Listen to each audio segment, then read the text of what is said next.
se refiere a esta región que ocupa desde México hasta lo que conocemos actualmente como Costa Rica. Entonces incluye México, Guatemala, Belice, Salvador, Honduras, Nicaragua, hasta Costa Rica. Esta Mesoamérica existió en la época precolombina. Esta época precolombina es antes de la conquista, tanto de la conquista como del descubrimiento de América, ¿verdad? O sea, antes de que Colón viniera, por eso se llama precolombina, porque es que ya vino Colón al Nuevo Mundo, o descubrió el Nuevo Mundo, ¿verdad? Descubrió América, y entonces todo lo que sucedió antes era la época precolombina. Habían varios pueblos, ¿verdad? No solo los mayas, sino que existían los toltecas, los zapotecas, los aztecas, los olmecas, los chorotegas y los nícaros.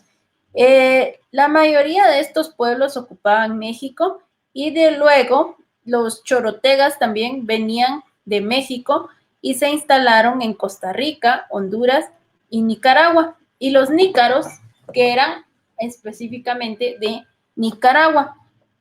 En esta región o parte de la historia que podemos hablar al hablar de Mesoamérica, dice que se divide esta historia en 3 periodos: un periodo preclásico, un clásico y un postclásico. Estos tienen que ver con el auge, o sea, lo máximo de la civilización maya, y también el declive, o sea, cómo es que terminó esta civilización maya, porque ahora se conocen como descendientes o pueblos descendientes de los mayas, ¿verdad? No son mayas. Entonces, este periodo, ¿verdad? Esta civilización, una de las civilizaciones más brillantes de la historia, como sabemos, se divide en 3 periodos esta historia. Número 1 está el preclásico. El clásico es el periodo de en medio, donde fue el florecimiento, el apogeo, el auge, lo máximo de la civilización, y luego el postclásico. En el preclásico también se divide en paleoindígena, arcaico, ya el tardío, medio y temprano. Este paleoindígena, este periodo va a ser antes, cuando también eran nómadas, como ya vimos en la historia de la sociedad, ¿verdad? La sociedad humana. Entonces, esto se dedicaban principalmente a cazar animales grandes. Después del 7000 años al 2000 años antes de Cristo, era el periodo arcaico, que era la cacería e intensificación de la actividad recolectora de plantas. Pero fue cuando ya descubrieron, ¿verdad?, la agricultura y empezaron a recolectar plantas para alimentarse. Pero al recoger plantas y se alimentaban, se dieron cuenta que también podían sembrar estas plantas, y entonces empezaron ya la agricultura y el sedentarismo. Esto fue el preclásico temprano. Este preclásico temprano también se dio la nucleación de asentamientos. Como empezó el sedentarismo, ya escuchamos que el sedentarismo es que dejaron de ser nómadas, de caminar y de buscar dónde protegerse del clima, buscar alimento, y entonces ya se asentaron en un lugar. Luego viene el preclásico medio, que es cuando ya empiezan las jerarquías, empiezan a ver estas jerarquizaciones de quién dirige a quién, cómo estaba especificada la sociedad, que hay una autoridad, por ejemplo, estaban los dioses, luego los sacerdotes, también los nobles, ¿verdad? Guías espirituales, los comerciantes, los artesanos, los campesinos, y de último estaban los esclavos y toda la población.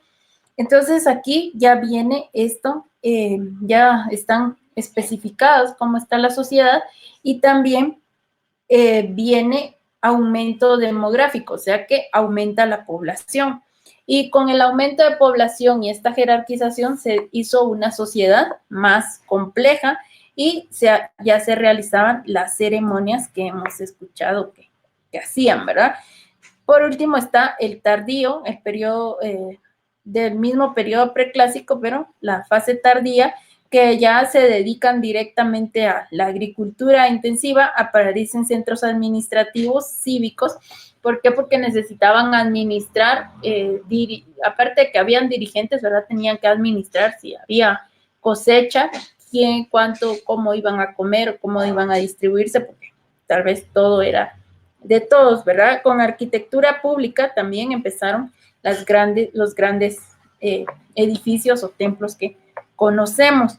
El aparecimiento de rasgos de la civilización maya ya empezó ahí, y el florecimiento de centros en el altiplano y la costa sur, como por ejemplo Saculeu, ¿verdad? También la Abaj Tacalic o Tacalic Abaj, que es, ¿verdad?, Caminar Juyú.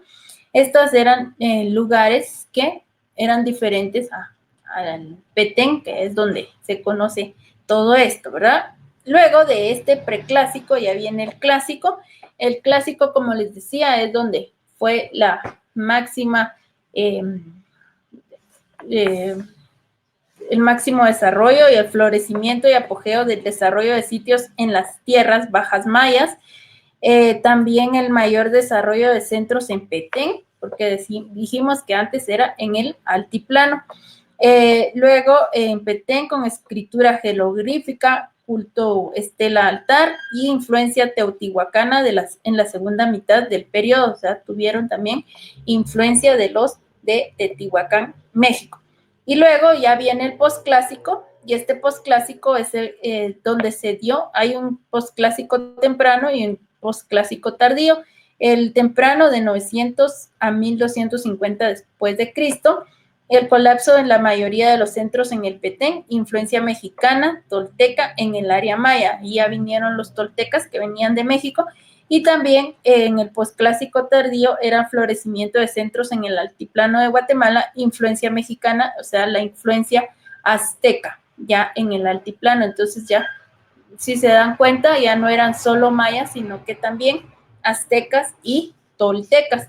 Es importante conocer esto, ¿verdad? La historia, porque podemos comprender, porque somos parte de esta sociedad, y entonces vamos a ver de dónde provenimos o cómo es que estamos aquí, ¿verdad? Entonces, para también romper el enigma y el misterio que envuelve diversos patrones de conducta y organización social de los pueblos. No fue solo porque vinieron los españoles, sino que también desde los mayas ya había cierta estratificación social. En el caso de Guatemala, ¿verdad?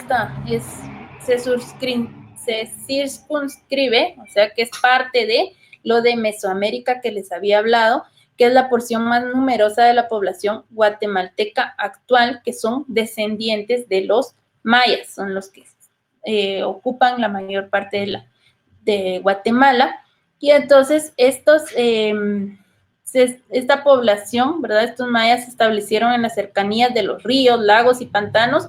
Dice que talaron, rozaron porciones de espesa selva para sembrar maíz, y así fue como empezó, ¿verdad? También parte de la gastronomía o de la dieta guatemalteca es el maíz. Rellenaron pantanos para crear campos de cultivos, practicaron acuicultura, o sea, como la agricultura, pero basado en el agua, ¿verdad?